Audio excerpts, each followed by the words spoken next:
How to hide friends on Snapchat, step-by-step guide. Let's jump right into the steps.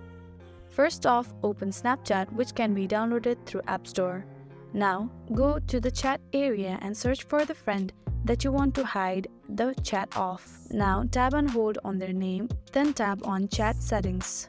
Here, there is no option of hiding the chat, but what you can do is you can clear the conversation of the person that you want to hide. For that, tap on Clear from Chat Feed. When you do that, the conversation from the feed will get erased, but the data and the messages that you have exchanged will not be erased. You will no longer be able to see your friends' chat in the chat feed. To unhide them again, you want to go ahead in the search bar and search for the person through their username and text anything. As soon as you do that, they will appear on your chat feed again. That is how you can hide friends on Snapchat. I really hope this video helped you out. Thank you so much for watching till the end.